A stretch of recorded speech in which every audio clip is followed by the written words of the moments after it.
IDF अगर कोई धमकी देती है, ये उसकी खासियत है। इजराइल डिफेंस फोर्सेस अगर किसी को धमकी देती है तो वो बात पूरी करती है।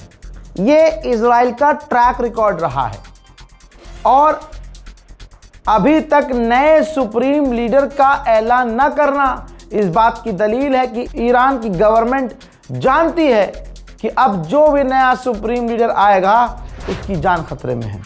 लीजिए दोस्तों, सीधा आईडीएफ का खुलासा है, धमकी है और चैलेंज किया है।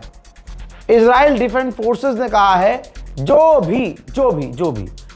भी नया सुप्रीम लीडर बनेगा हम उसे मार देंगे। उसको चुनने के लिए पूरा जो ग्रुप इकट्ठा होगा चुनाव के लिए, कहीं भी इकट्ठा होगा, हम उन्हें वहां उनको भी मार देंगे जो चुनाव करेंगे, जो वोटिंग करेंगे।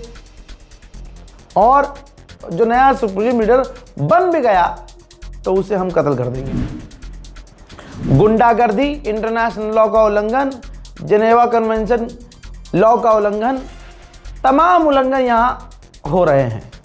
लेकिन दुनिया चुपचाप देख रही है क्योंकि दुनिया अमेरिका इजराइल के आगे पहले ही सरेंडर कर चुकी है। उधर ईरान के लिए और बड़ी मुसीबतें आने वाली हैं, बहुत बड़ी मुसीबतें। वो ये कि डोनाल्ड ट्रंप, आपको पता है ये सारी लड़ाई तेल की है, ज़मीन कब्जाना चाहता है। पहले ही ऐलान कर दिया है कि ईरान के बाद क्यूबा का नंबर है। जो देश चुप हैं कल वो घिसेंगे, सबका नंबर आएगा। रिपोर्ट यह है कि डोनाल्ड ट्रंप और इजराइल, यानी अमेरिका और इजराइल दोनों मिलकर ईरान के आइलैंड, जो खर्ग आइलैंड है, जिस जगह पर ईरान का सबसे बड़ा तेल का भंडार है और तेल का प्रोडक्शन है, उस आइलैंड पर कब्जा करने के लिए फौज ईरान में उतारने वाले हैं। साथ ही ईरान के दूसरे इलाकों पर भी कब्जा करने की तैयारी में है। प्लानिंग इजराइल कर रहा है और इसमें पूरा फ़ायदा अमेरिका का है क्योंकि अमेरिका को अंधा तेल मिल जाएगा, अमेरिका को एक ज़मीन मिल जाएगी, आइलैंड मिल जाएगा। तो दुनिया देख रही है कि वर्ल्ड वॉर 3 की तरफ डोनाल्ड ट्रंप ने इस दुनिया को ढकेल दिया है सिर्फ लालच के चक्कर में, और ये जंग और भी खतरनाक मोड़ में जाने वाली है। इंटरनेशनल पत्रकार ईरान में मौजूद थे। रात भर तेल की फैक्ट्री, रिफाइनरी ईरान की उड़ाई गई है, बहुत तबाही मचाई ईरान के अंदर। सुबह जब बारिश हो रही थी, जी हाँ, सुबह बारिश होने लगी, तो ये देखिए जो इंटरनेशनल पत्रकार है उसने दिखाया है कि जब सुबह बारिश हुई है तो भाई बारिश के साथ साथ तेल बरसा है, तेल की बारिश हुई है। जो तेल भभक भभक के उड़ गया था रात धमाके में, वो तेल पानी के साथ पूरे ईरान पर बरसा है। कुछ वीडियोस देख लीजिए। Smoke in the sky yesterday. There were massive fires in the south of the city. But I want to show you something else because it's also raining. But you can see that the rain water is actually black, also saturated. It appears with oil. And then if we look over there, you can see that the water that's running down here also is black. So that's what's coming down this morning. This sort of oil-filled rain that we have right now on the Iranian capital after those strikes took place. ऐसा हमला रात को किया कि अभी तक सुबह होने के बाद, एक लंबा वक्त गुजरने के बाद, ऑयल रिफाइनरी में ईरान के अभी भी आग लगी हुई है। और इसके बावजूद सुबह होने के बाद ईरान के कई इलाकों पर इजराइल ने खौफनाक बमबारी की है।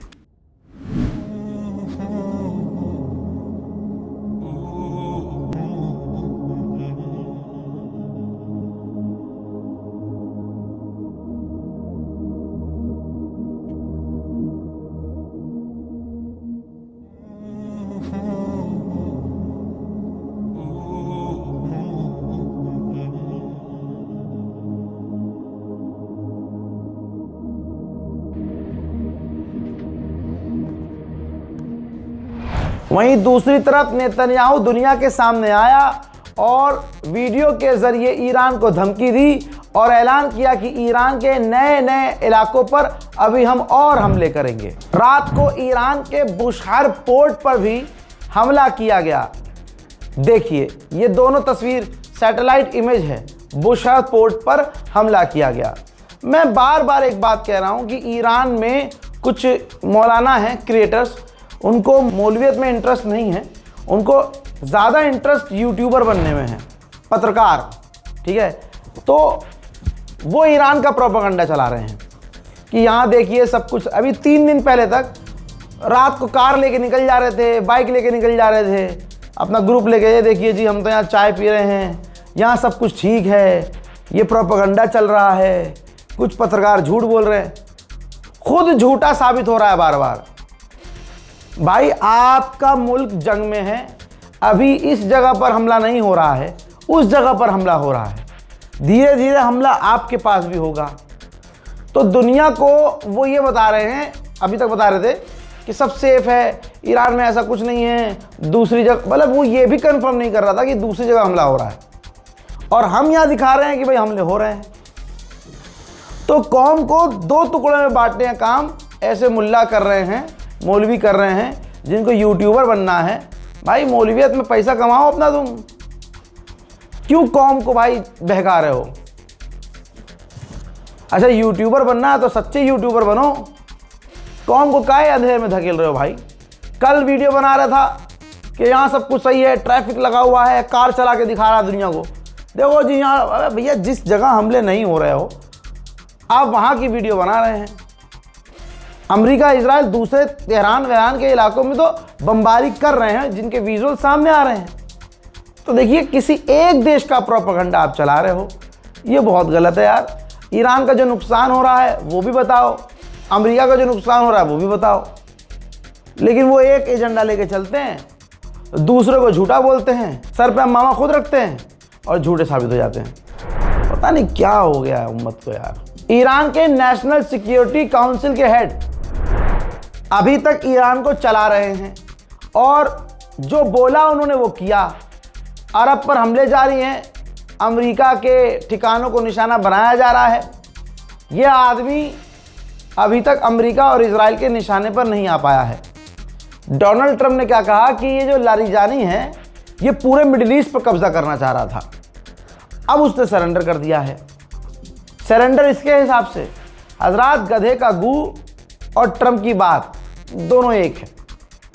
ईरान इनके हिसाब से सरेंडर तो तभी कर चुका था खामनाई के कत्ल होने के बाद, लेकिन ईरान अभी तक लड़ रहा है। ईरान का नेचर यही है कि भाई तुम उसे कितनी भी चोट पहुंचा दो, अब जब तुमने उससे उसका इमाम छीन लिया है तो उसके हाथ पैर खुल गए हैं, वो मरता मरता मर जाएगा लेकिन सरेंडर नहीं करेगा।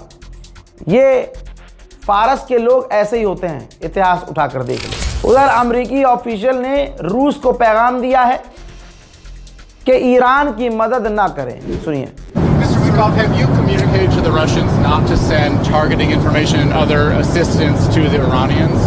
Strongly said that. And do you believe that they are? I hope they're not. Do you see any evidence? We don't know, but it's not doing very well. If they are, it's not helping much. If you take a look at what's happened to Iran in the last week, if they're getting information, it's not helping them much. चीन के विदेश मंत्रालय ने कहा है कि हम middle east कंट्रियों के साथ हैं और जो पावरफुल ताकतें हैं वो दिमाग का इस्तेमाल करें और मिडिल ईस्ट में शांति लाने का काम करें। पेंटागन के ऑफिशियल भी कह रहे हैं कि ईरान के यूरेनियम को हासिल करने के लिए ग्राउंड ऑपरेशन ज़रूरी है। B-1 अमेरिका का परमाणु बॉम्बर है। पिछले 5 दिनों से परमाणु बमों का इस्तेमाल कर रहा है अमेरिका ईरान के खिलाफ। मेरे दोस्तों, पेजेश्कियान सामने आए, उन्होंने कहा कि हमारे यहाँ बच्चियों को कत्ल किया, आम लोगों का नरसंहार किया, इंफ्रास्ट्रक्चर बर्बाद किया, गाजा के अंदर लाखों लोगों को मार चुका है, ज़मीन पर कब्जा कर रहा है और हम अपनी ज़मीन पर 1 इंच भी कब्जा करने नहीं देंगे।